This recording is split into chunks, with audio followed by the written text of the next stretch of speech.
Direk, nag-usap na 'di ba si ano, si Sen Aimee at saka si Baste? Yes, oo, nakakatawa yung usap nila, promise. Nakakatawa. Paano Tsikahan mo naman kami, Direk. Kasi di ba si Senator magaling din magbisaya. So hindi ko masyado naintindihan eh. Pero parang ang tono is, uy, parang ganun eh. Ano yung pinost mo? Parang ganun. Tapos parang ang sabi, kasi yung ano, ganyan. Ang ano ko lang it's in Bisaya, hindi ko talaga naintindihan ng gusto. Basta ang alam ko, iba yung nakarating kay Baste.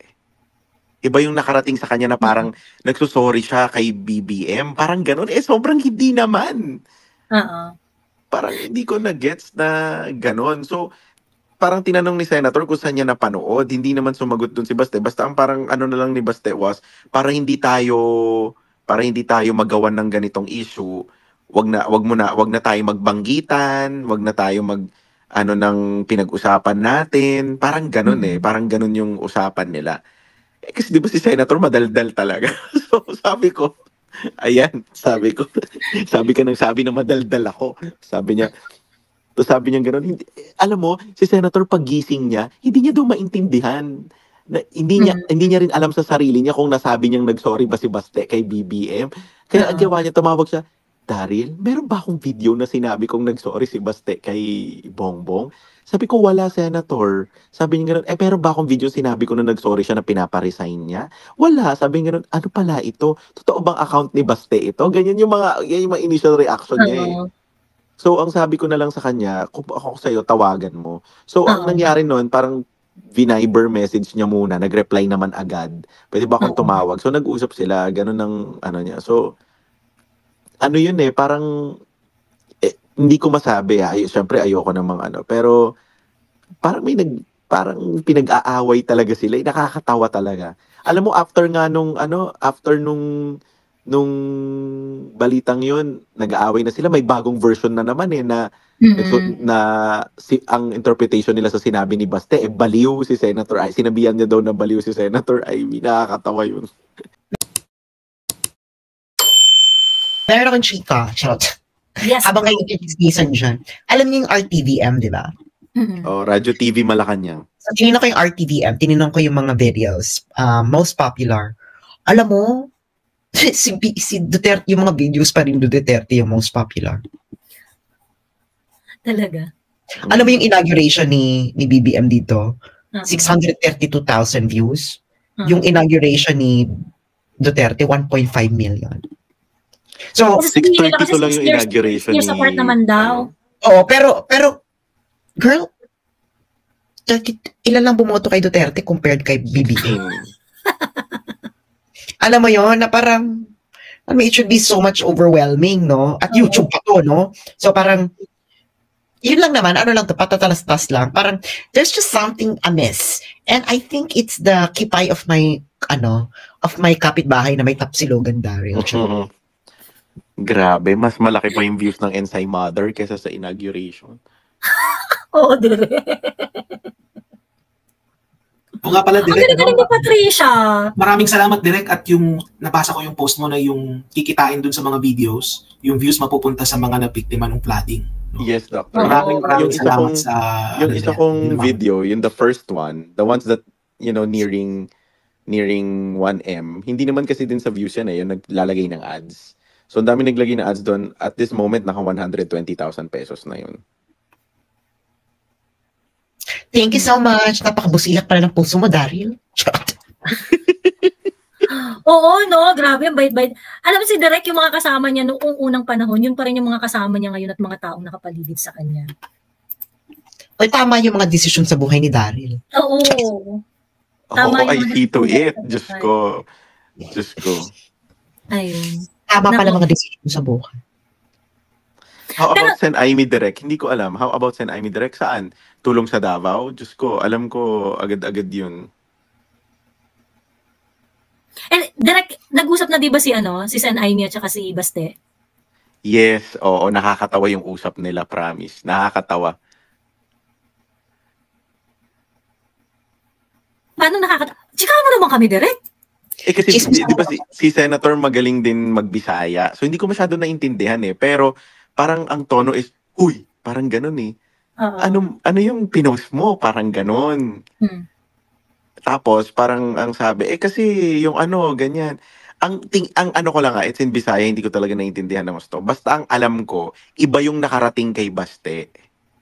Iba yung nakarating sa kanya na parang nagsusorry siya kay BBM. Parang ganun. Sobrang hindi naman. Oo. Parang hindi ko na-gets na ganun. So, parang tinanong ni Senator kung saan niya napanood. Hindi naman sumagot dun si Baste. Basta ang parang ano na lang ni Baste was, para hindi tayo magawan ng ganitong issue, wag na tayo magbanggitan, wag na tayo ano ng pinag-usapan natin. Parang ganun parang ganun yung usapan nila. Kasi di ba si Senator madaldal talaga. So sabi ko, sabi na madaldal ako. Sabi niya gano'n, hindi, alam mo, si Senator paggising niya, hindi niya daw maintindihan. Hindi niya rin alam sa sarili niya kung nasabi niyang nag-sorry ba si Baste kay BBM. Kaya ang gawa niya, tumawag siya, Daryl, meron ba akong video na sinabi kong nag-sorry si Baste kay Bongbong? Sabi ko, wala, Senator. Sabi niya gano'n, meron ba akong video sinabi ko na nag-sorry siya na pinaparesign niya? Wala. Sabi niya gano'n, ano pala ito? Totoo bang account ni Baste ito? Ganyan yung mga initial reaction niya eh. So, ang sabi ko na lang sa kanya, kung ako sa'yo, tawagan mo. So, ang nangyari nun, parang Viber message niya muna, nag-reply naman agad. Pwede ba akong tumawag? So, nag-usap sila, ganun ang ano niya. So, ano yun parang, hindi ko masabi Siyempre, ayoko namang pero, parang parang pinag-aaway talaga sila. Nakakatawa talaga. Alam mo, after nung balitang yun, nag-aaway na sila, may bagong version na naman na ang interpretation nila sa sinabi ni Baste, baliw si Senator Ivy. Sinabihan niya daw na baliw si Senator Ivy. Nakakatawa yun. Oo. Ang tawag dito yung parang, ang ano yata, well, tingin ko, dahil doon sa kasi the way it was reported by ABS-CBN, na nireport yung content ko, buisit. Kasi pinlay ko yung video nung interview sa ANC. Ang tawag dito, yung nila doon, yung thumbnail nila doon, basta issued an apology. Hindi apology yun. It was more of like a pasintabi or an excuse me. Parang, di ba paulit-ulit yan sa live natin Kaya, ang pagkakamali talaga dito ni Baste, hindi siya nanonood ng live mo. Oo. Sabi ko, actually, alam namin yung nangyari. Kahit ako, gulat rin ako. Kasi sabi ko, actually, alam namin yung nangyari kasi immediately after nun, di ba nag-guest ka sa live namin? Immediately after nung rally. Tapos, di ba inusisa nga namin, ano yung nangyari? Ganyan. Tapos, I remember, nag-phone call ka pa nga sa akin nun Nag-phone call ka pa sa akin pagkatapos umakyat ka later on. Tapos kinuwento mo nga na gano'n na nagyakapan sila pagkatapos nag-sorry si Baste kasi masakit nga yung mga sinabi niya. Oo, pero, yun talaga. Parang, sorry, you have to hear that. Ganun di ba? Oo. Nag-sorry si Baste dahil nga masasakit yung mga sinabi niya. Pero sinabi din niya na he meant what he said. He meant everything. Alam mo yung parang ganito yan kunyari, nakikipag-break ka dun sa nakipag-break ka sa jowa mo. Habang nakikipag-break ka, nandoon yung kaibigan niya. After mo makipag-break dun, kung nag-walk out yung binrake mo, magsusorry ka dun sa kaibigan kasi kailangan niyang mapanood o marinig yung breakup nyo. Parang ganun yun hindi ako masyado marunong sa ganyan. Pero yun parang, shit, kailangan mong pagdaanan etong ganyan. So, hindi ko naintindihan. Blown out of proportion. Yeah. Well, anyway, ayan. Sas! Ito naman si Felix Berto Vigilia. Sabi ni Felix Berto sa'yo, comparison of inauguration views is moronic. For sure, at this time, big event 8 years ago has a lot more views than event uploaded 2 years ago. Is this masteral comparison? PhD, sabi ni Felix Berto. Naintindihan ba niya yung sinabi ko? Ako dito kay Felix Berto. Felix Berto, gusto mo ba It can be Felix Berto Vigilia. It's not masteral. It's called masters. So, parang, bakit pa tuwing ako magsasalita, parati nilang inaano yung education ko? Ano tinapos ninyo? Sa buhay ninyo, no? No, Dr. Batu, bakit ba ako?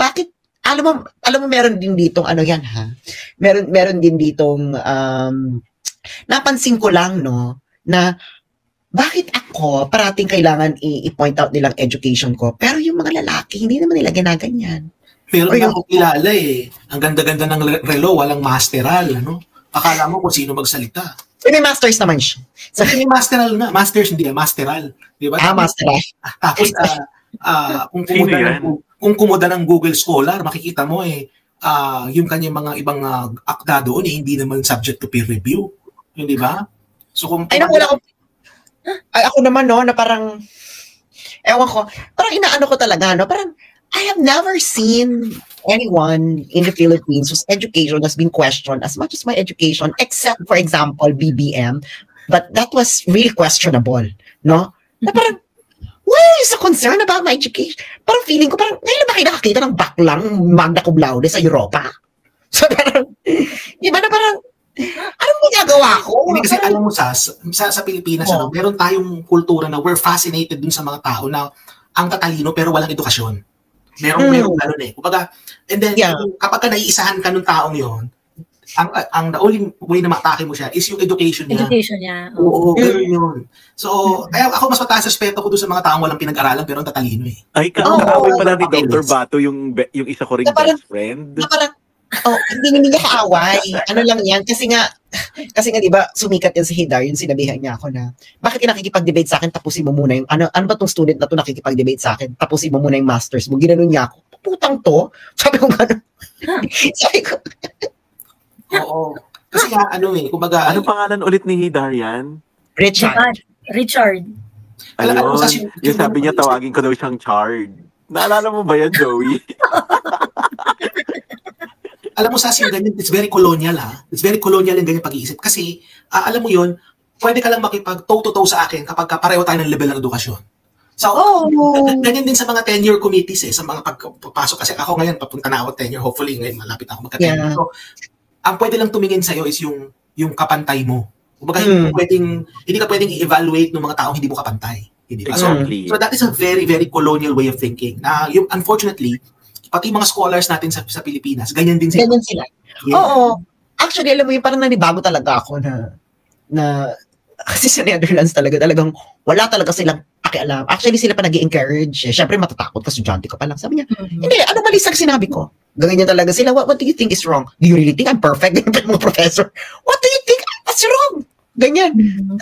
Pag hindi mo sinabi, ibig sabihin, wala ka natutunan. Kasi nga, alam mo yun, kasi nga they encourage really for you to think for yourself and for you to, parang, kasi ano yun intellectual barrier, intellectual barrier, no? Na pag, why cannot you question someone else? Pareho lang naman kayo nag-iisip.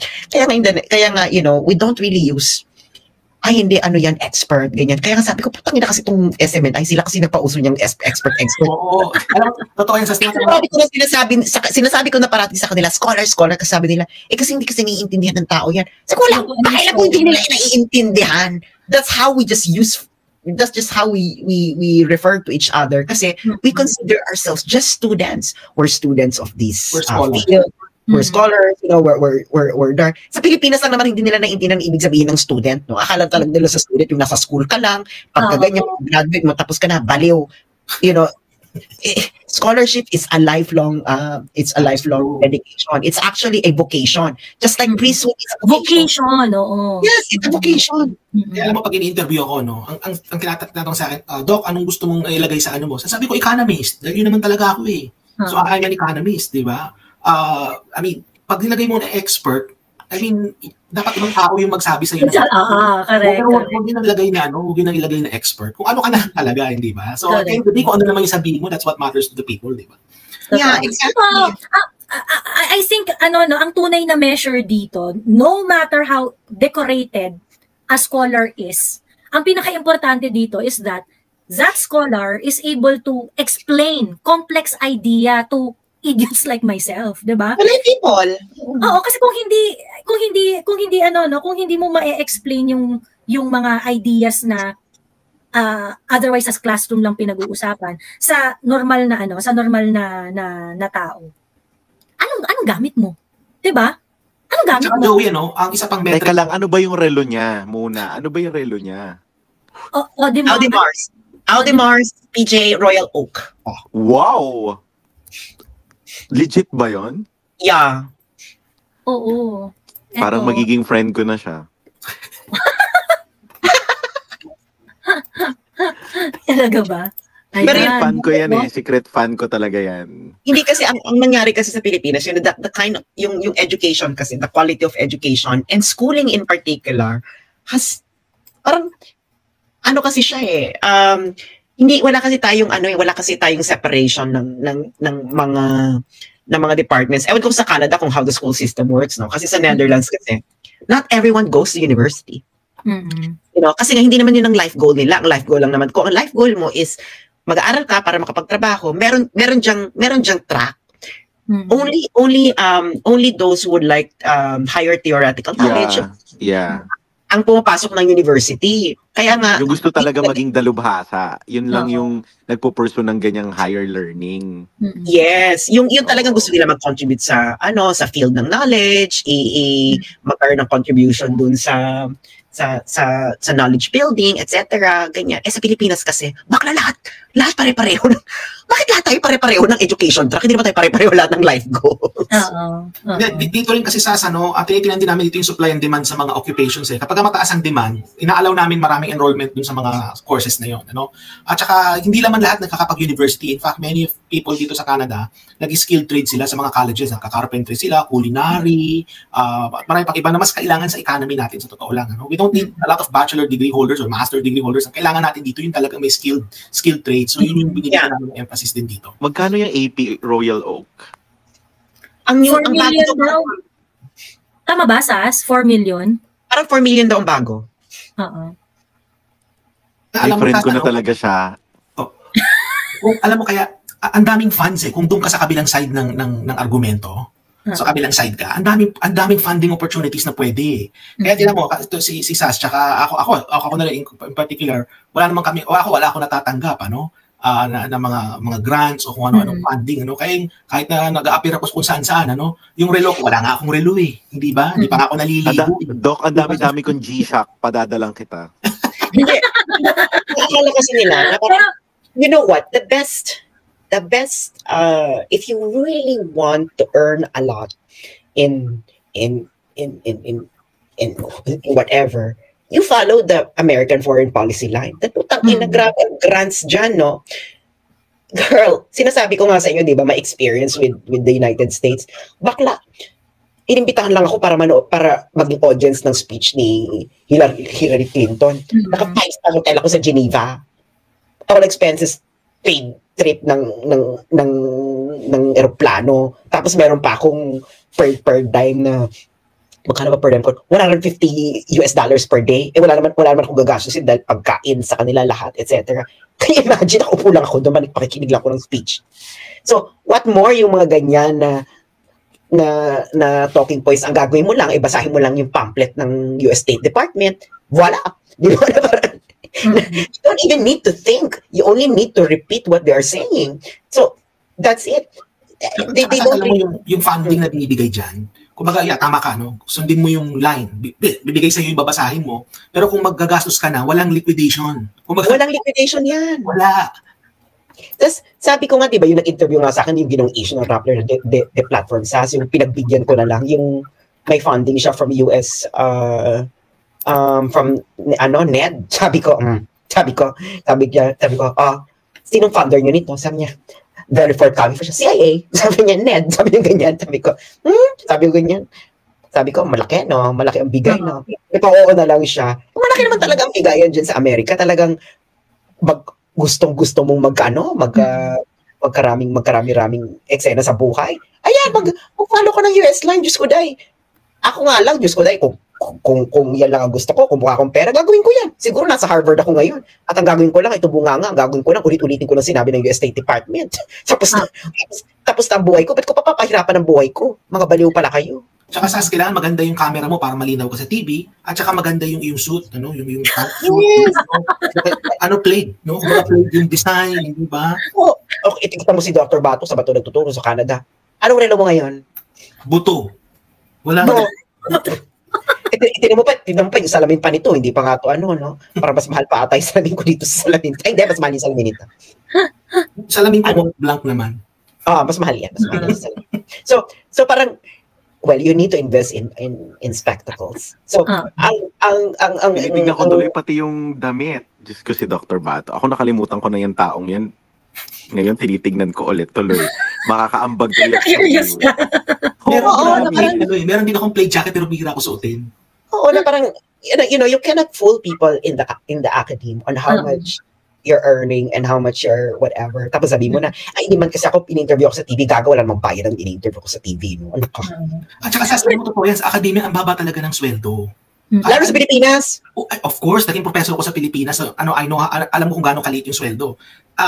Kumbaga dito sa Canada, medyo okay naman din ang sweldo. Pero syempre, hindi pa rin talaga kami, kumbaga, hindi talaga malaki. May sked ka bang kailan ka uuwi, Dr. Bato, dito sa atin? Dapat noong November umuwi ako. United Airlines yung aking flight. Bala ko baka ngayong summer dito. Siguro mga May or June, it depends.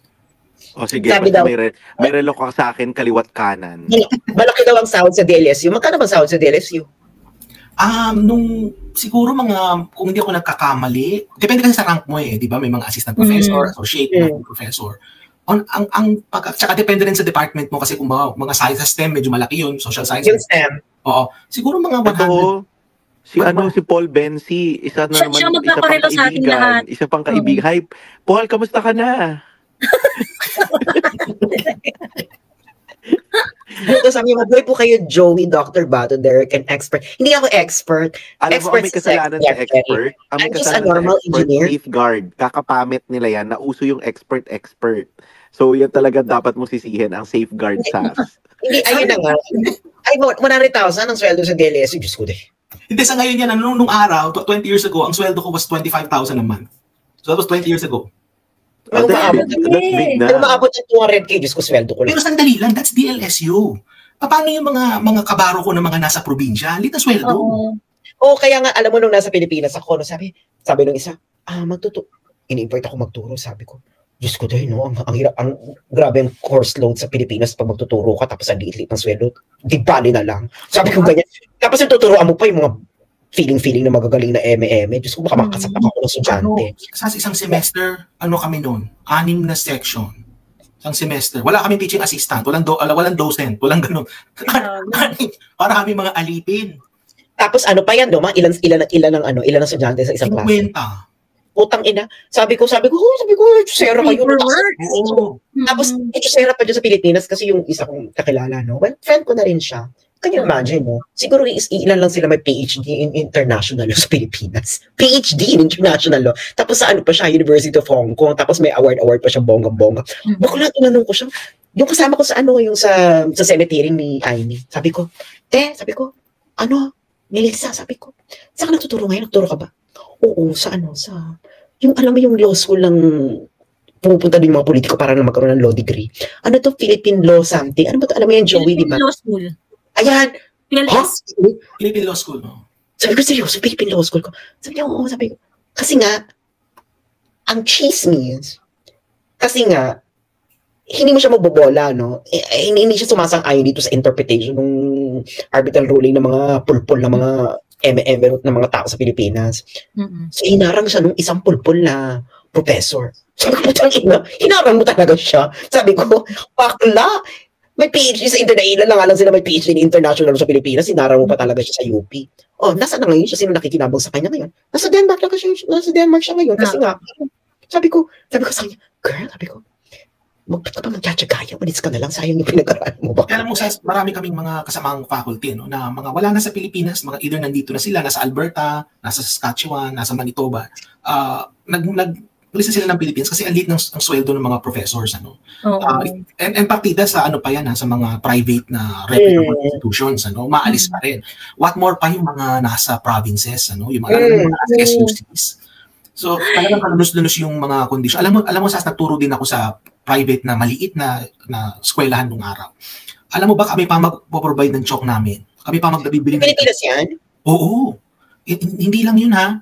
Yung papa-exam ka, maniningil ako ng tigbe-benching ko dun sa mga estudyante ko para pampaserox ng exam. Kasi nga hindi pinoprovide ng school yung Xerox. So bago mag-exam talaga kinuha ng BBM government si Darian na maging consultant? Talaga? Hindi ko alam. Ayun, no? Si Darian kasi bilib na bilib sa sarili, lalo na ngayon na kinuha siyang consultant ng gobyerno. Oh, hindi ko alam. Oh, well, that explains the foreign policy. So, anyway, so, parang, Oo. gusto ko usapan natin si Gabriela. Oo, ako sa totoo lang, very grateful ako sa sa mga individuals like Sas and Prof. Batu, yung mga scholars natin who are willing to share their knowledge to the public. Kasi ako sabi ko nga, yung reason why I wanted to maintain a platform like this is because there is really a need to improve public consciousness. And unfortunately, hindi mo na mahabol sa school yung mga mga kailangan mong malaman eh. Kailangan mo na talagang kailangan mo talaga na you talk about it in a public discourse, and napakalaking bagay pagka merong mga inputs like yung mga POV coming from Professor Batu and from SAS. How important is this? May share lang akong picture, no? May share lang akong picture, very quick. Ay, sandali lang ha. In fairness ha, si Paul Benzi, para maitsura, may message pala niya ako sa LinkedIn. Ano ka pala? Paul? Sa mga... Hi, Paul! Sa mga oil... Sa oil... oil daw siya. Oo, sa oil. Oil naman yan! My ex-boyfriend, sa siya, Schlumberger. So, alam niya ni... Nakwento kayo. Alam niya ni Paul kung ano yung Schlumberger. So, ay, naku po, ngayon ka lang nagparamdam. Diyos ko, miss na miss ka namin. Para kang tanga. Grabe manumbat si Uy, pero anong pecha na mag-live? Uy, madalawang gabi lang ako walang live! Grabe kayo! In fairness, sa Baker Hughes siya, ha? In fairness, ikaw po sa Baker Hughes ka, ha? Social. Asawahin nyo na si Paul kung single pa yung chat. Oo nga. Ay, pero kaming mga friends ni Paul, kailangan namin yan, qualify namin yung magpapakasal kay Paul. Pinaninindig ako talagang kaibigan ko. Ayan. Ano yung picture? Ito yung picture, ayan. Ano to? Picture to sa may Pampanga. Picture to sa may Pampanga. And this is the importance of having public discourse. Because people like Kuyang tricycle driver is fully aware of our problem dito sa certification via liquidation via certification. Pinost mo na yan? Hindi pa SAS. And kung ito ayan. Carpooline, siya yung may pagawa. Kinabit niya sa likod ng tricycle niya. Siya talaga nagpagawa? Sa kanya yan. Nung tinanong ko, sabi, sa kanya raw, siya raw talaga nag-ano yan eh. Naiyak naman ako. Yes! Yes, hindi ko nga muna pinost kasi gusto ko siyang ipakita sa live na nakalimutan kong nung last time na magkasama. And that's what you call impact, bitches. Yes! Yes! Diba? Ito, Weki, ito pa yung profile pic mo. Ayan. Si Manong tricycle driver lang, Diba? Nakakaiyak na. Yung plaka niya, Pampanga nga. Nakakaiyak, no? Ay, sorry. Nakita yung niya, plaka niya. Sorry. Nakita yung plaka niya. Hindi ko nabura. Sorry, pero anyway, yun. Di klaro sa phone, ano yan? Ay, wow, kuya. Ayun, so, that's the importance of, of having public discourse like this. Diba? And ito yung, dito ako nagpapasalamat when scholars like SAS and Professor Batu. When experts like SAS. Yes. When experts like SAS and Professor Batu would chip in doon sa mga ganitong klaseng conversation. Kasi tumataas talaga yung level ng conversation eh. Pagka nandyan sila. Ako, of course, ako sensitive ako doon sa mga comments ni Dr. Batu about fashion and the effort of appearing kung ano man ang gustong i-represent ni Chard. So ang gusto niyang image is old rich siya kasi pa-Burberry ang niya, ganyan ang gusto niyang okay. Ngayon ko lang nakikita tong niya, hindi ko pag hindi ko kasi kailangan, hindi ko pinapansin. So nakita ko tong mga pa-outfit. Gusto niya siya, old rich. Gusto niya Burberry baby, Tommy Hilfiger, ganyan ang mga niya. Okay. Actually, hindi namin alam. Baka yung isang part niya, yun yung sinasabi. Yung isang part niya, hindi natin alam kung ano. What? Hindi, Isang part. Alam mo, hindi kasi ako mahilig sa mga lalaki nagdadamit na malalaman mo kung ano yung tatak ng damit, no? Na Hindi parang, ako naniniwalang lalaki siya, sorry. parang, well, if you're a guy who loves suit, dude, have something made for you.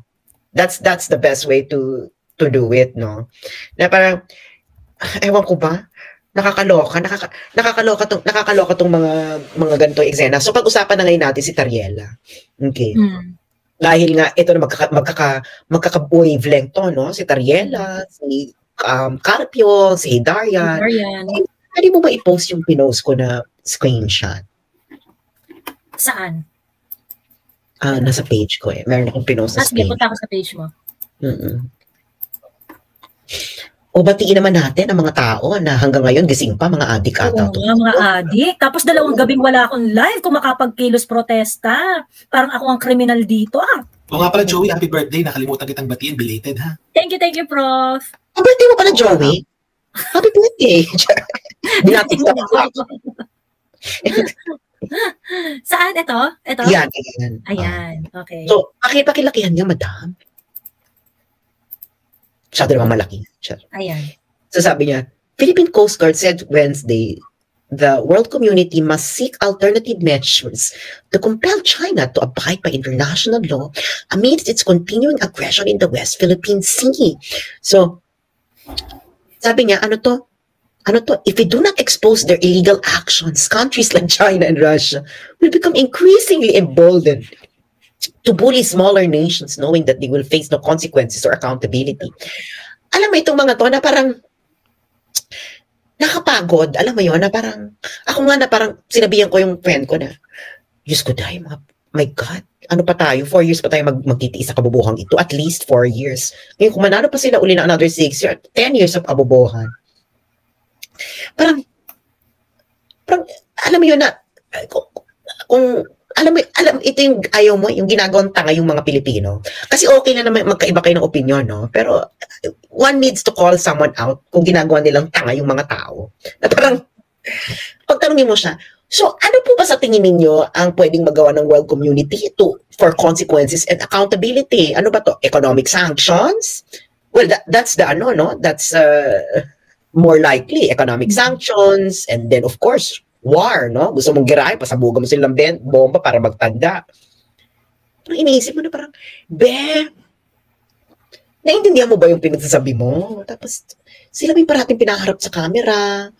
Ganyan. Hindi mo na maintindihan. Ang pangit na, well, hindi naman siya telegenic. Tapos, hindi rin siya matalino.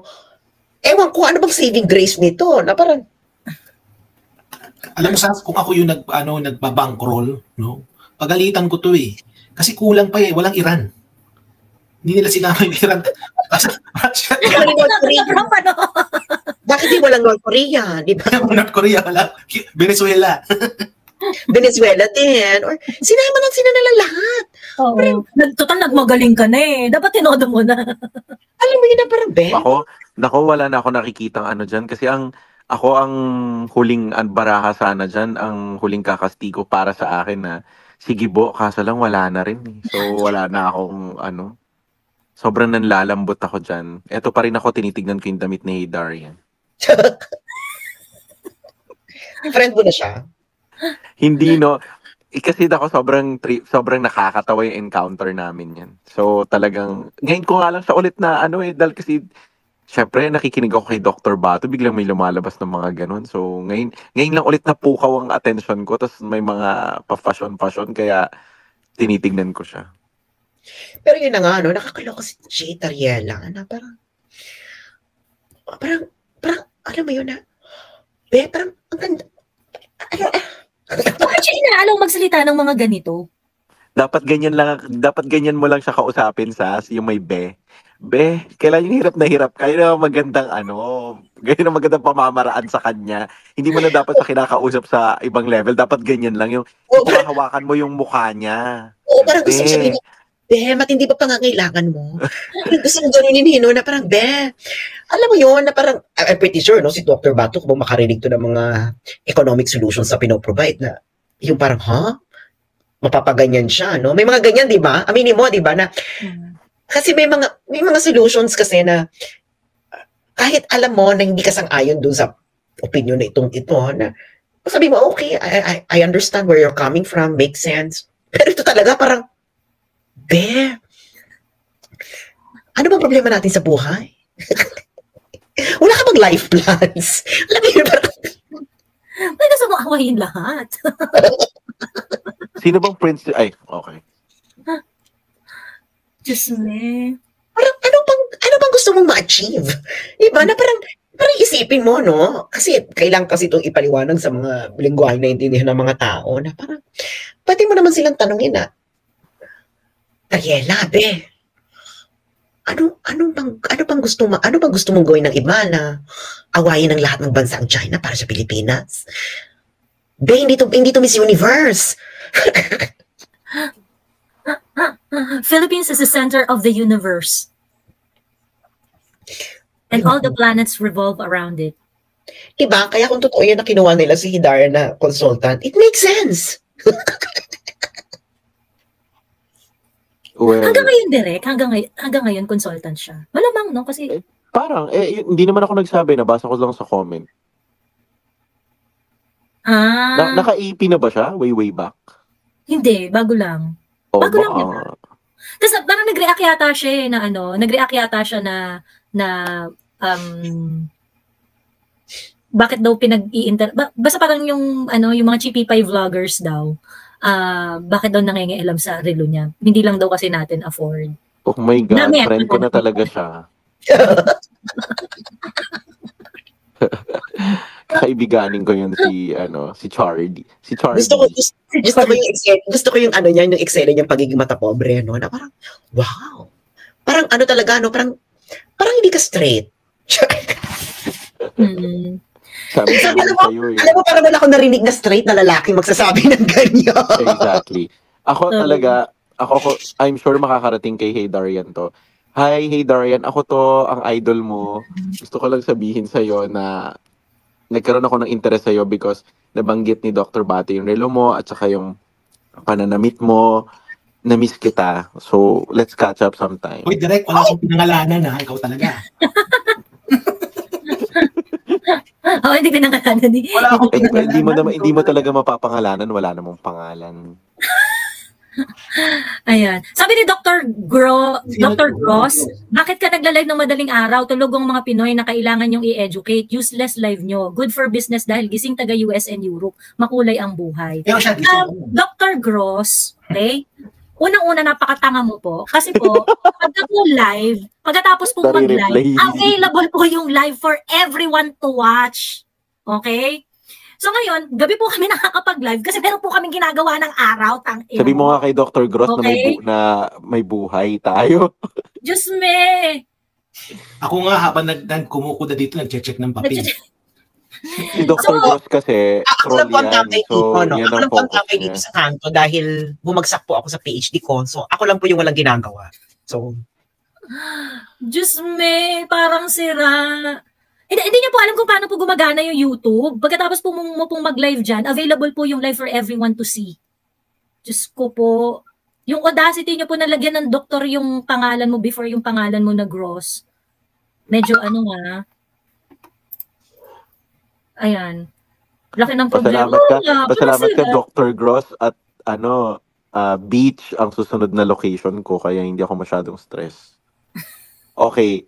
Binilang ko yung linya sa damit ni Hey Daria, nasa around 37. Grabe si Derek, oh. Ayun. Anyway, sabi ni Trigger, Mantarrella was expelled from PMA because of cheating according to Ado Paglinawan. Well, dalawa lang naman yung reason para ka ma-kick out sa PMA, ACADS or yun, honor. Ganyan. Ayun. Pag hindi ka na talaga pumapasa doon sa mga subject. Mahirap yung mga subjects nila sa PMA kasi para silang engineer doon eh. Grabe yung math nila doon. Pagkatapos, ayun, has something to do with code of conduct. Hindi nga eh, parang bakit wala pa sa kanila nagsasuggest na, let's cut economic ties with China? And that's the logical thing to do kung gusto mo talagang mag-send ng message, no? Pag economic sanction ng China, bakit kailangan mo magdrama? Kaya, alam mo yun, this is... Saka ba't pinayagan nila si FL Lisa na umattend ng, Chinese New Year kick-off ng, Chinese Embassy, kung ayaw na talaga nila. Hindi, diba? Saka yung kapatid pa niya, quote-unquote, charot. Yung kapatid pa niya na yung kapatid pa niya, di ba nakipag-business deal sa isang state-owned company ng China para maging supplier sa construction na parang your drama doesn't make any sense. That is the point. Alam mo yun? I have communication lines. I mean, direct communication lines kay Senator JB Ejercito. Minsan natitempt din akong i-chat eh. Kaso lang hindi ko naman yaman. Grabe yung nagbardahan kami ni Senator JV tungkol dyan sa West Philippine Sea issue na yan. Kasi diba nagsalita yan before na umuwi na daw yung yung ambassador, Chinese ambassador, go home. Tapos nagbardagulan din sila ng wagas mas ugly yung bardagulan nila ni Mark Lopez kasi nagreply pa siya noon tapos pinangalanan pa niya si Mark Lopez, si Papi Mark doon sa executive session na show nila na he is a paid troll, paid ng China. Bakit ganyan? Bakit nga ganyan? Yan si Senator JV tapos si Katrina Enrile. Bakit obsessed sila doon sa may binabayaran ng China? Kasi may binabayaran ng US? Hindi ko yung US nga nila doon eh. Yan doon ako nagtataka kasi yung US part ng budget nila yung budget for propaganda sa Southeast Asian interest nila. 'Di ba? Kasama yun sa budget nila eh. Ito. Hindi ko alam ba't obsessed sila dyan sa binabayaran ng China. Hindi ko naiintindihan eh. Ito may message sa akin si Papa Paul. Friend na kami. Uy, Paul! Sabi ni Papa Paul, kasi nga, si Paul, syempre LinkedIn ang messaging namin, no? Di ba talaga napaka-professional LinkedIn talaga dito. So, syempre tininan ko niya kanyang CV. Sabi ko, in fairness, bongga kanyang CV, kasi nga, syempre, ang dati kong jowa nagtatrabaho sa mga oil companies. Bongga yung mga oil companies. Sabi pala niya, nagsuggest na pala ito ng mga projects kasi engineer ito si Paul. I love engineers, Paul. So, sabi niya, nag-suggest daw siya may in-offer daw siya na plan for desalination plant to support those islands with less water supply. Kasi nga naman, bakla.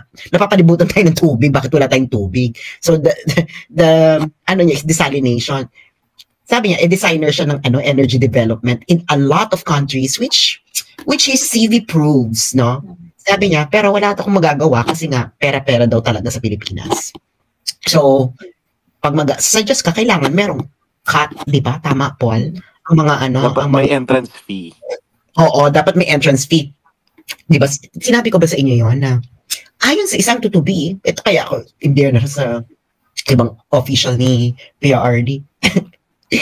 merong gustong yung sa isa sa mga, I think sa shipyard yan. Ang hinihingi, 50 years lease. So far, so good. Pero dapat yung 50 years bayaran na lahat. Baka sa SBMA yan. Sabi ko, ha? Parang ganyan. Sabi ko, are you serious? Ginano ko, oo. Yeah. Sabi ko, 50 years dapat bayaran nyo na? Oo, gano'n. Kaya hindi natuloy yung deal. Siyempre, ang ilalagay lang doon, yung for the year. For the year. O hindi, or even for nung kailan lang kayo uupo. Then, hello? Tapos diba? Pag may bago nang nakaupo, magbabayad ulit for another 50 years. Yes. So, ganun kababoy ang Pilipinas. Kaya wala po dito natutuloy na projects ng bonggang-bongga. Dahil nga, bakla, how can you explain na tayo lang, ang ating railways ay 73 kilometers lang, yung isang mean, 73 kilometers lang ang operating. Bakla, Bakla ang railways, no? Yan ang unang-una sa development ng isang bansa. Bakla, over 100 years na tayo. 73 kilometers. For 100 years, Dr. Batu, 73 kilometers ang operating. Is that a good economic, figure? Again kumbaga, that shows kung gaano ka-weak yung institutions natin, Kasi nga, hindi na 100 years, titingnan mo ang China, in a generation, thousands of kilometers ang nagawa. Hindi hundreds, thousands of kilometers ang usapin dyan. In a generation. So, kaya nga, totoo yung sinasabi mo sa kanina, talagang napakababoy, ng sistema natin. Yes, titingnan mo lang, parang it doesn't make any sense, tapos wala kang matinong flood control system. Bakla! Iyan ang mga number 1 problema ng buhay mo. Flood. Flood, transportation, agriculture. Bakla, agriculture, hindi natin na-master ng agriculture. Bakla, ibig sabihin yan, weak talaga yung institutions. Kasi yan ang isa sa mga number 1 indicator yan kung agricultural country ka. Tapos, na-master mo yung agriculture mo, ibig sabihin, ay, magaling tong government na to. Diba? Look at Vietnam, diba yan ang isa sa mga minaster nila, yung agriculture nila. Kita mo ngayon, nag-i-import na tayo sa kanila. Oo, sila magpa-provide ng bigas natin for the next 5 years. Oo, gusto ko lang sabihin sa inyo, ang Vietnam, tumatanggap po tayo ng refugees sa kanila. Dati. Before. Oh, yeah, that is very true. Alam mo, kahit wala tayong Mekong River, kaya naman nating ma-reach yung productive capacity kung mag-i-invest talaga heavily sa irrigation, sa mga makabagong mga methods of production, yung mga seedlings, yung mga binhi na nakaka-generate talaga ng maraming yield, productivity ng farmers. So, kaya naman kaya lang talagang walang wala talagang walang will. Agro-industrial Prof Batu, agro-industrial agro-industrial projects. Kasi, di ba yung Thailand, biruin mo yung mga chichirya nila, yung mga nila, yung things that they sell dun sa kanilang mga grocery stores. Locally made. Tapos, mga daing-daing yun mga daing-daing lang rin yun na ngayon, kakainin mo na siya as snacks, ganyan, competitive na dun sa mga potato chips ng, di ba? And it's abundant kasi marami ring aquatic resources ang Thailand. Alam mo ba, Joey, nag-iisa nating tomato plant, yung tomato paste plant, meron tayo na tinayo nung panahon ni Marcos Sr. Nasa Ilocos yata yung tomato paste plant na yun. Ang pagkakaalam ko, pwede nyo i-fact check dito, parang kalam po, nagsara yung tomato paste plant na yun. And then ang gusto nilang gawin ngayon ng Marcos Administration Jr. is to buhayin yung tomato paste plant, magpuput sila ng investment for that. Kaya makita mo na nabubulok na lang yung mga kamatis, sana man lang na-process yung naging tomato paste yun. At hindi na tayo nag-i-import yung tomato paste para sa mga sardinas. In fact, isa sa mga reason kung bakit mataas ang cost of production mo sa sardinas is ini-import pa yung tomato paste. Kasi yung tomato paste tayo na lang yung gumagawa, mas may bababa mo yung presyo ng mga importanteng commodity kagaya ng sardinas na kinakaya ng napakaraming mahirap. Di ba yung isa sa mga problem daw, kaya raw mahal ang agricultural products sa Pilipinas is because yung fertilizer is also being imported. Pero bakit hindi na tayo makagawa ng sarili nating fertilizer? I do not really understand why. Ganun ba tayo ka incompetent to not to know how to do it? Hindi kasi nga, yung sa fertilizer naman kasi, may mga certain inputs dyan na kailangan mong i-import na hindi natin yung urea for example, yung mga urea na yan, ini-import yan. So pwedeng gawin sa atin siguro yung final processing ng fertilizer. Pero ang nangyayari kasi talagang mismo final product na fertilizer, yung ini-import mo. Kaya yun, maigi siguro, dyan napapasok yung innovation, banggit ko nga kanina, na makapag-innovate ka sa production na paano ka makaka-produce ng agricultural products na kung saan may bababa mo yung fertilizer cost mo. Diba? So, can we not develop for example, ang dami nating balat ng saging, yung mga tipong gano'n. I mean, I do not know I'm pretty sure we can parang think of a way on how we can produce our own. We actually, we haven't able to tap a lot of markets. Actually, may time pa naman, there's a plenty, you can still catch up. Halimbawa, yung banana milk. Bakla, ang South Korea, meron silang banana milk. Bakla, ang sagingan sa ating girl, kahit atay likod ang bahay namin sa Nubaliches, may sagingan. So parang, alam mo yun, parang, bakit hindi tayo nakaisip ng banana milk? 56 pesos yan dito, yung Korean na, ang sarap-sarap, baliw na baliw kapatid ko dyan. Galing Korea. Wait lang, ibig sabihin Dr. Bato, yung urea, ini-import yun, elementary pa lang ako, binibenta na sa amin yan, katabi ng buto ng sunflower. Direct kasi kailangan natin dyan industrial quantities na Kasi mga barangay lang, mga buto-buto ng mga bata pa tayo. Hindi, alam mo, ang hindi natin kaya, yung wala kasi tayong infant industry support na na ano katulad sa Vietnam and China, pag may mga infant industry na alam mo magkakaroon ka dito ng competitive advantage, full support ng gobyerno. Talagang bongga yan. May subsidy, may subsidy.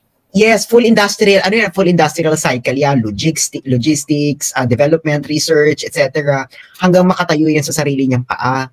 So, sa atin, may mga sinend ko. Sa atin, anong eksena? Tapos tuloy ka lang. Halimbawa nung nasa China ako, umiinom ako yung kape, girl. Can you imagine coconut latte? Sabi ko, putang ina, ba't hindi namin ito naisip ng coconut latte sa Pilipinas? Yung coconut milk, sa amin to, kami ang nag-export ito. Bakit wala nakaisip dito sa Pilipinas ng coconut latte? Baklang sarap-sarap ng coconut latte. Pero yung coconut, yung coco milk, yung nasa lata na pag galing kang China, di ba nakabili ka sa lata ng coconut. Dominated yan ng Thailand. Lalo na yung brand na parang Chowco, merong brand na talagang dominated. Ano? Naisip ko, ang dami nating coconut. Ang dami nating walang industrial, wala kasing walang industrial support. So, marami tapos meron pa ako paano nasa China ako, meron akong kinain na dessert. Alam mo yung dessert na girl na parang nasa coconut siya. Tapos siya parang may yogurt yung loob. Tapos, sabi ko, puta ka na bakit namin ito naisip yung dessert na ganitong dessert na eksena?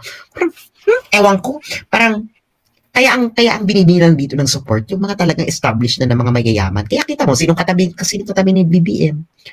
Aboitiz, sila na naman yung mayaman. Tapos, di ba meron sila yung private partner, public-private partnership. Hindi, yung yung advisory yung small, yung doon nakaupo si Joe Concepcion dati nung panahon ni PRRD, yun ba yun? Yung parang tapos sinong leader? Pero diba for SMNE ata yung advisory group, tapos parang parang talaga siya, hindi mo talaga maintindihan yung eksena sa buhay ng ng mga industriya natin kasi hindi mo makita kung what is it exactly that we can be proud of as sabi ko, siguro proud ako sa natin, dried mango. But other than that, what exactly do we offer the world that we will always look for? Yung dried mango, it reflects yung ating kakulangan sa industriya. Bakit? Napaka-limited nung processing na kailangan sa sa dried mango. Kumuha ka ng mango, dry mo, package mo, tapos na, di ba? In contrast, pag titingnan mo yung nabanggit ko kanina, yung gata na nasa lata, di ba? Ang daming processing na kailangan mong require. Kailangan mo doon ng industriya talaga. Pero sa atin, nag-dry ka lang ng mangga, nilagay mo sa plastic, binenta mo, that shows kung ano yung state ng agricultural industry natin. Hindi yung agriculture lang na farm gate. Yung kangkong chips na yun. Look at this, halimbawa yung natin, yung sa Laguna, yung buko pie. Bakla, we still sell buko pie sa isang box na malaki. Why don't you sell it, yung dessert na individual, na kalahati na, and then, and have every Starbucks buko pie dessert. My God, buko pie and coffee? Di ba? The best. Or buko pie in our buko pie is really, really, really good. But why can't we think of packaging buko pie so that it lasts longer? And then you can export it, of course, in other countries. Kasi, hello, where can you find our buko pie? But hello, di ba, ikaw na joke, inago ko ang mic sa ko. Ay, nakalimutan ko yung sasabihin ko. Ano yung sasabihin ko? Sabi mo yung kangkong chip. Madali ka sa masinang na buko pie. Ay, food tech lang yan, cooking dad. Yan lang longevity ng mga pagkain. Food tech lang yan. Ano ba sa tingin mo lahat ng mga kinakain natin ngayon na nabibili mo off the shelf, na fresh, at one point, hindi madaling masira? It's all about food tech. Ano yung sinasabi mo, Direk Daryl? Yung sa kangkong chips? Yung kangkong chips, hindi wala pa rin namang suporta dun Oo. Yung sinasabi naalala ko na magpipigibak ako dun sa sinabi ni Prof. Batu. Kasi nung nagpunta ako ng Thailand, sobrang enjoy talaga ako sa mga junk food nila doon. Kasi yung mga yung mga dried food. Alam mo yung, di ba dito sa Pilipinas mayroong dried pusit, pero pag kinain mo ang bantot, di ba? Paano mo ibebenta sa foreigner yun? Paano ibebenta sa foreigner yun? Yung kulay red na pag hinawakan mo, yung daliri mo magre-red, ganyan. So sa Thailand, hindi ako makakasama dyan kasi sobrang ayoko ng Thailand. Ay, talaga ba? Sarap kayo ng pagkain doon. Naku, peke lahat, putang ina nilang papangit nilang tao. Hindi, sabi ni Archie, sorry, madaling masira ang buko pa. Archie, food tech nga lang yan. It's about food technology. There is a way to make magagawa ng paraan yan. Ano ba?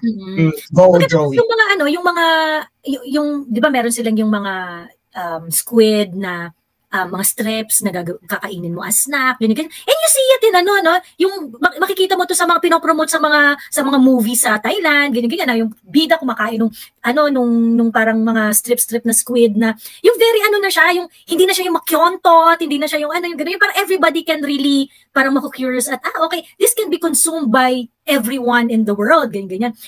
Tayo yung daing natin, daing pa rin, hanggang ngayon mabantot pa rin, hanggang ngayon nakakaistorbo pa rin ang kapitbahay. Diba?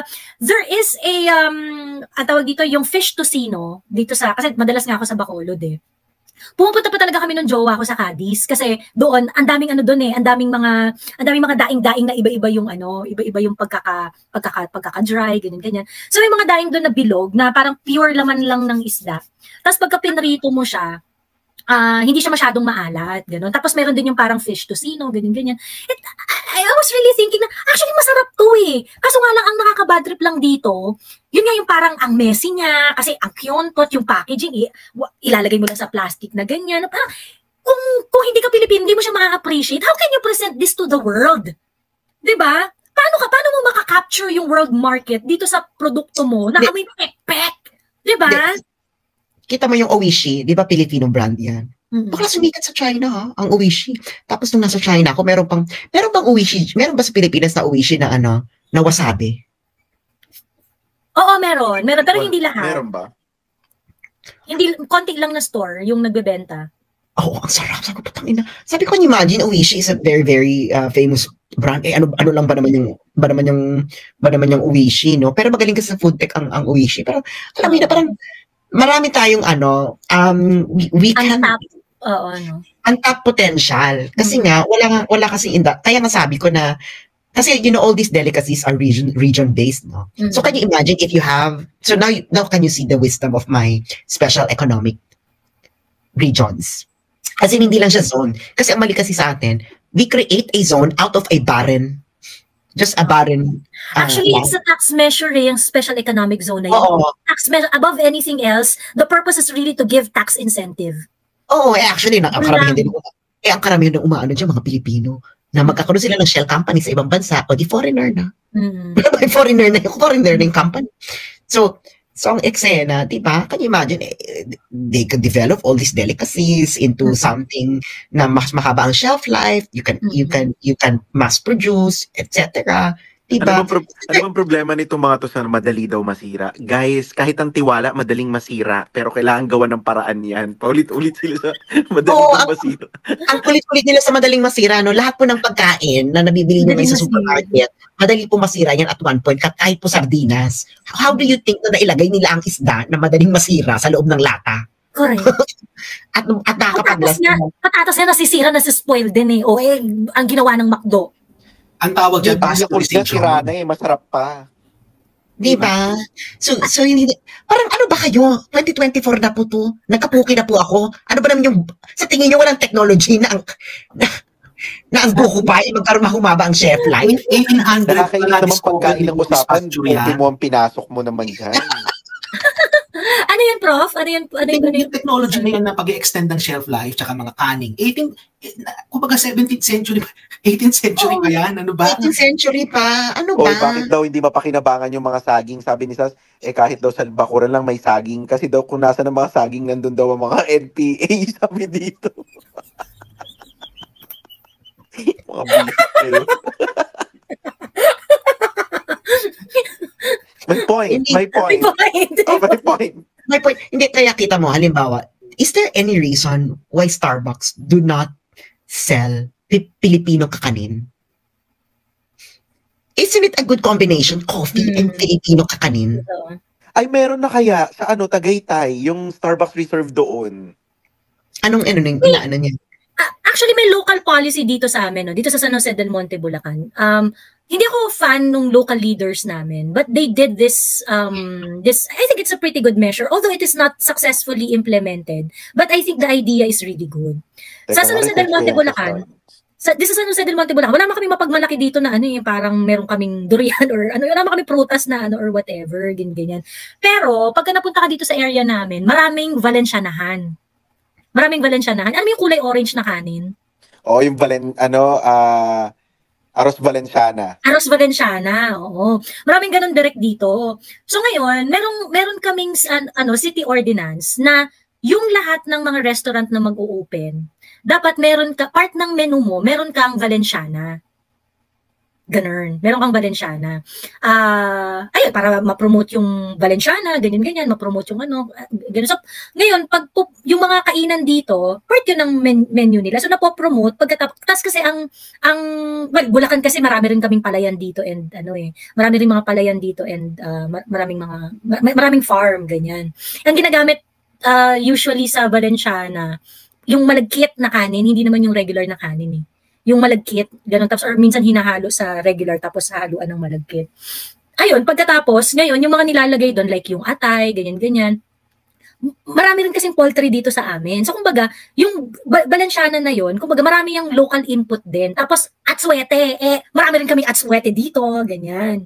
Marami rin kaming atsuete, yung nagpapakulay doon sa Valenciana, ganun. So, diba, yung magagamit mo yung local na local ingredients dun sa menu na yun, ganun. Hindi siya successful, pero na-appreciate ko yung idea Ang core nitong Boss King, mas gusto namin ng blueberry cheesecake kesa sa suman. Salamat sa text. Suman ba sinabi ko? Buko pie po ang inaano ko.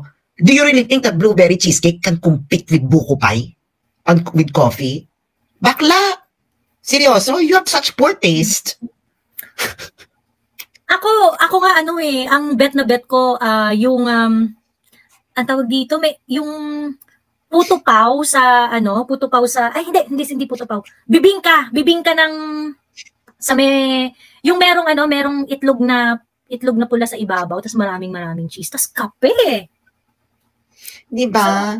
So yung eksena niya na parang such a cheap taste. Blueberry cheesecake. Very common. Pa-star lang to, yung gusto magpa-social. Suman talaga yung una niyang inisip, di ba? Pinag-usapan namin buko pie. Yung binibilan ng buko pie sa Laguna, meron din silang binibentang pineapple pie. Yung pineapple pie nila na may konting cinnamon, ay napakasarap no. Yung paborito mo yun din. Tsaka yung buko pie dun sa Laguna, yung pinipilahan. Sas, meron sa Starbucks si Raya na Filipino desserts. Yan bongga. Oo. Basta pagdating sa mga pie, isa lang ang paborito ko, cherry pie, picache. Talaga? Cherry pie, picache. Pero yun na nga, lang talaga yan, food tech lang talaga para humaba ang shelf life ng buko pie. Kasi nga, Diyos ko pero dahil ilang taon na yan, wala hindi naman lang mapahaba yung shelf life. Ibig sabihin, the technology, Dr. Bato, is not, walang investment on R&D. Doon ako nadi-disappoint kay BBM kasi during the election, he spoke about this. Itong pinag-uusapan natin na to, alam niya to tapos he talk about this during the election. Pagkatapos ngayon, the best thing that you can do sa rice industry is to provide hauling trucks, financial assistance, and seeds. That's all. Diba? Ano ba naman yun? Diba? I mean, Mr. President, I hope you understand our frustrations here. Diba? Kayo yung sabi ng election na, ay hindi, ganito ang gagawin natin. Kailangan magkaroon tayo ng, we add value in the supply chain, kinemer, ganyan. Diba? Where is that? Where is the agro-industrial plan? Ako dati kasi naisip ko yan yung buko pie. Kasi nagdala kasi ako niyan sa sister-in-law ko sa Netherlands. Tapos syempre, over coffee. Bakla talaga sabi nila, Sabi nila, ganyan dalawa sila. Sabi ko, buko pie. Ha, really? Ganyan? Kasi ang alam lang kasi nila na yung coconut, yung old, yung wala silang alam na buko pie. They haven't tasted buko pie in their entire lives. So, sinerve ko sa kanila. No-gut. So, buko pie and coffee. So, naloka sila sa buko pie and coffee. Sabi, ang sarap naman itong buko pie. With they don't understand kasi buko, no? So, it's young coconut, no? Buko. Young coconut. So, So, ang sarap na sarap sila nun. Tapos sabi nila na parang, parang they could see this parang in Starbucks or whatever. Kaya doon ko nakuha yun, na parang bakit nga ba hindi natin maisipan? At hindi natin maisipan habaan yung shelf life ng buko pa hello, it's already 2024, no? Food tech is already there. So ayun na. Ayun lang. Actually, yan yung ube, di ba, it's making waves sa US, yung purple yam. Di ba? It's making waves. So parang, mas masarap yung purple yam natin Pero, patikman ko sa Thailand, sabi ko, ba ito? Parang cardboard. So, masarap ang purple. Naku, wala ka kwenta-kwenta sa Thailand. Grabe yung makagalit sa Thailand to si Derek. Ano ba experience mo doon, Derek?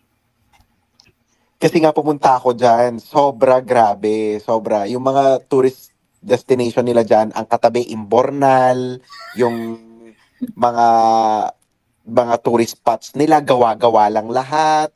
Tapos yung inaapi nila yung ang ganda-ganda ng mga sinabi pagdating doon, kawawa yung mga elepante. Diyos ko, alam mo ba ang tourist guide namin? Dumudugo pa yung retoke niya. Tinuturo niya na kami. Diyos ko. Sobrang buti na lang yung nagda-drive sa amin, Pilipino, may para siyang van na kinonvert niya sa parang spaceship. Diyos ko, nakakaloka yung nakakaloka yung Thailand, talagang walang kaganda-ganda. Talagang, Diyos ko.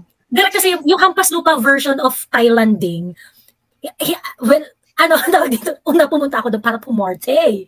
Ganyan. Sa may Khao San Road. Saan ka sa Khao San? Okay. At saka mag-shopping. Ganon. Yeah, nagpunta ako doon para mag-shopping, pero dahil nga sa naranasan ko, hindi ka my God, wala marunong mag-English. Hindi ako nag-visit yung mga temple kasi nga feeling ko matuturn off ako pagka grabe yung temple nila, gawa-gawa lang, tapos para lang siya, 2D. Ay talaga? Oo. Pag tingin mo sa kabila, kanal. Pag tingin mo sa puro hollow blocks. Ano ba naman to? Tapos iniwasan ko sa elephant kasi parang beforehand, di ba may mga story nga yan na sobrang, so parang ayoko, parang feeling ko broken heart ako ng bonggang-bongga. So, ako talaga, broken heart. Wala ako, tas hirap na hirap ka makipag-usap. Alam ko naman yun, hirap na hirap ka makipag-usap talaga. Lahat na, isang linggo ko doon sticky rice. Yung mango sticky rice. Wala, hindi ko talaga gusto. Sorry talaga. Pati tao, kausap mo, parang nasal lahat. Hindi ko talaga gusto. Ako na talaga makikilala yung number 1 basher ng Thailand. Alam mo lahat ng mga close friends ko, hindi sila nakikipag-usap pag Thailand ang usapan. Lalo na yung sila Rain, na-meet mo na sila Rain, yung cinematographer ko. Gusto niya ng Thailand, pero syempre hindi sa Bangkok. Pero yung mga beach, yung sa Phuket, sa Pattaya, yan ang mga gusto niya. Kaso sa Bangkok ako napunta, Diyos ko, malala. Ako pa, hindi naman ako nagmamariwana, so hindi ko talaga na-enjoy lahat. Appreciate, oo. Diba? Diyos ko, talagang papangit pa ng tao. Lahat, wala kang makita maganda, puro pangit.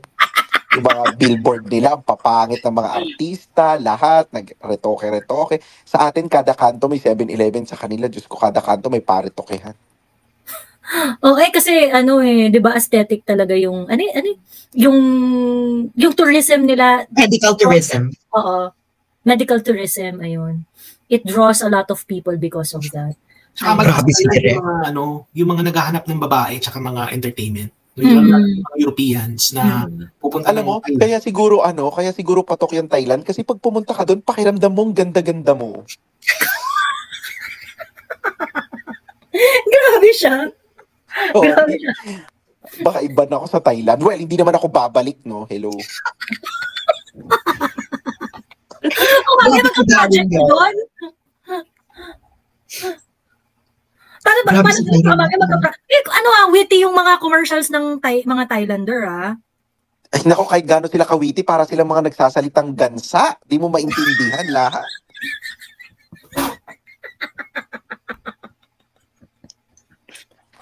Puro mga nasal. Tanging si Jessa Saragosa lang ang makakaunawa sa kanila. Nagsasalitang gansa, puta. Kaya pag Miss Universe, tapos nagmamaasim yung mga yan, Diyos ko, mga size, wala kayong kakarapatan kay Katiting, nakapunta na ako sa inyo, alam ko sekreto nyo. Grabe. Pati yung sinasabi nilang, yung trend daw nila na, world's most dangerous train. Pota, mabilis pa ako kung maglakad kaysa dun sa train, parang naging dangerous yun. Puro kalokohan, puro pa-epek lahat.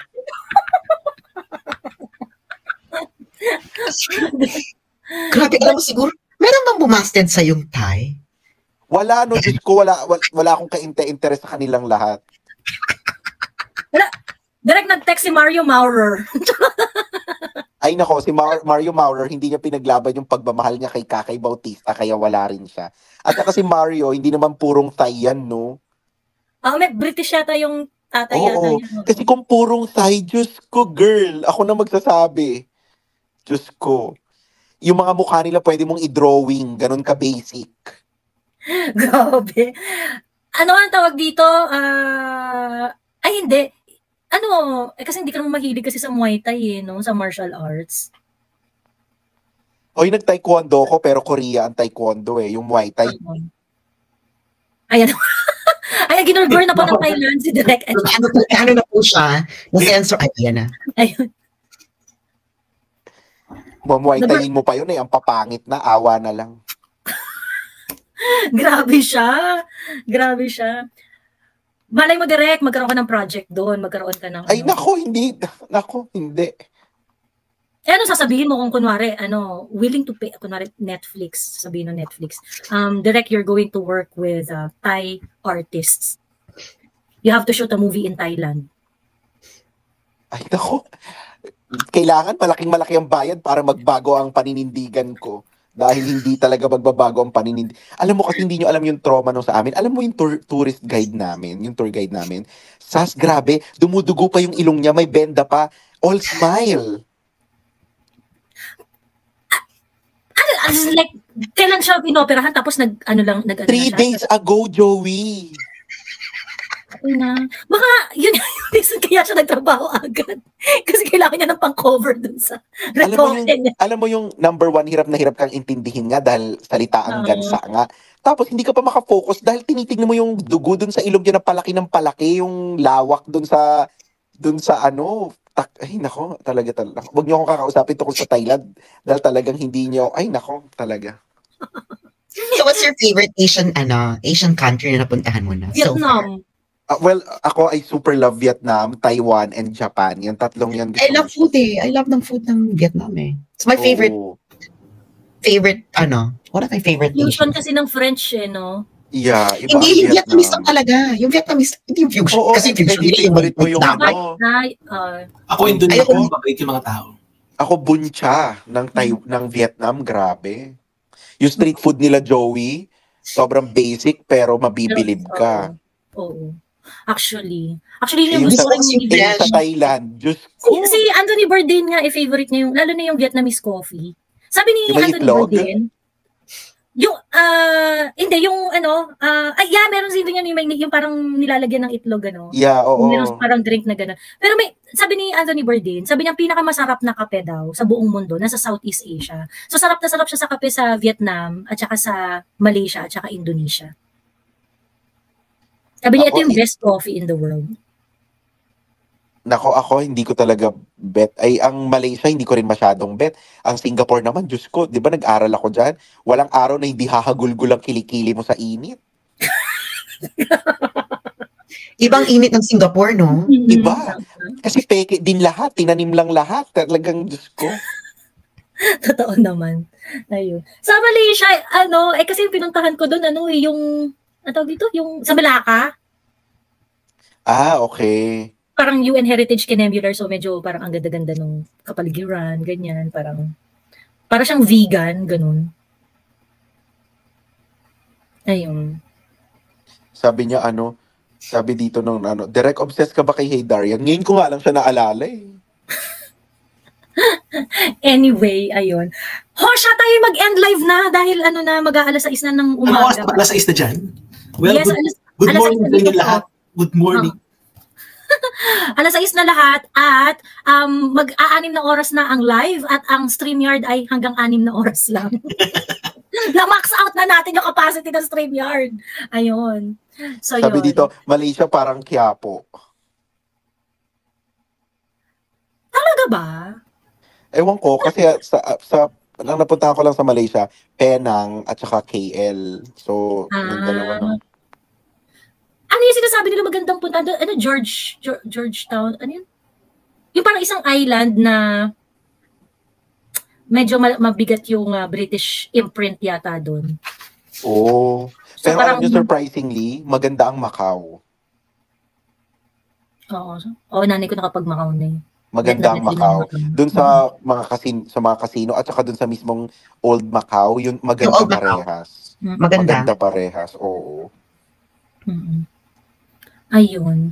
Ang ganda ng KL, ang layo-layo ng Pinas, ganda ng public transport. Actually, yung Malaysia, para siyang Pilipinas na mas malinis. Yung walang yung walang dumi. Nagpunta ako sa public market ng Gusto kaya sa Kampong Baro, sa KL. Hindi pa Ano okay lang. Ako wala naman ako masamang sa KL. Okay lang yung KL.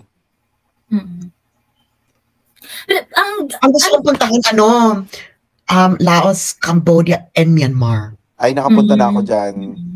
Mga pangit din ng tao. Grabe siya.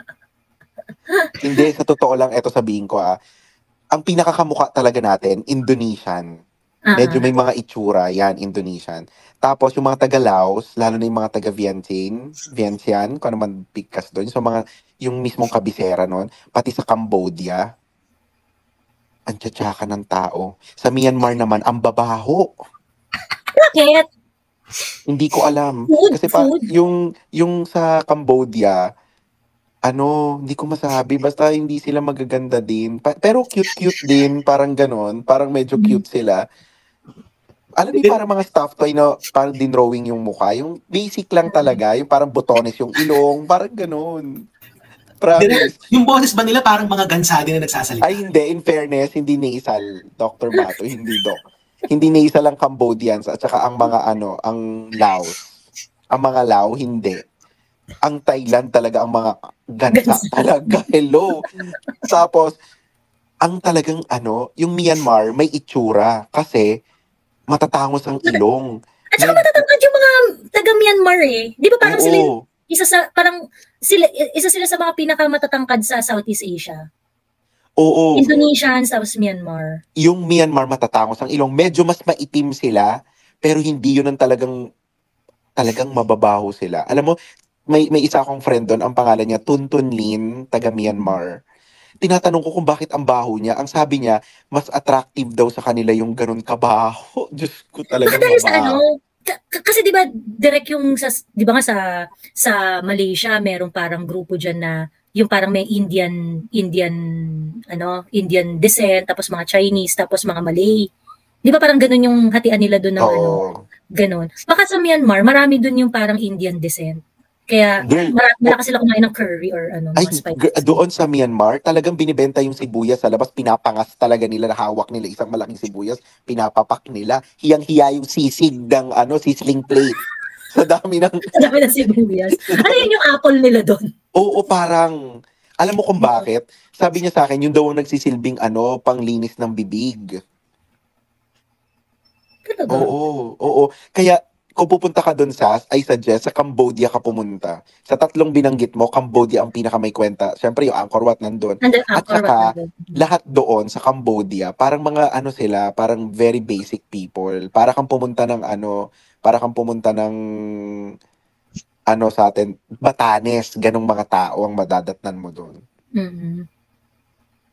Pero maraming manggagancho sa Cambodia. Dami kong friend na nagpunta doon na nagancho eh. Oo, yun lang. Pero syempre, pero pinag-usapan natin dito yung mga itsurain ng mga tao. Bakit paano sila nagancho sa Cambodia? So, yung mga bus ride, ganun. Oo, doon, mag-ingat ka na sa Mandurukot, mag-ingat ka pa sa ilalampas ka sa destinasyon mo para kikita yung pabalik. Naku, grabe doon. Dapat may Pilipino ka na talagang kakilala. Oo, ganun. Pero at least kung maluloko ka man, hindi mo mga pangit. 'Di ba? Yun yung magpapaloko ka sa mga may itsura, girl. Kasi kung sa Thailand ka pa maluloko, ay, hindi ko kaya. Huwag na sa pangit, no? Naloko ka na ngayon, naloko sa'yo, pangit pa. Na-scam din ako dyan sa Cambodia, pero hindi ko naman nainda. Pero talagang okay lang yun. Pero sa tatlong binanggit mo, Myanmar, Laos, tsaka Cambodia na may kwenta. Ayun si Edmar, yan, na-scam rin raw siya sa Cambodia. Well, lahat ng mga, na kaibigan ko na nag-Cambodia, lahat sila merong experience na na-scam. Okay, tapusin na natin tong live na to sa pagsabi ng na-scam tayong lahat ng administrasyon dito. Actually. Totoo, direct. Ayan. O, siya, tayo matulog na at may bukas pa. Prof. Sas, thank you, direct. Thank you very much. Thank Bye-bye. you.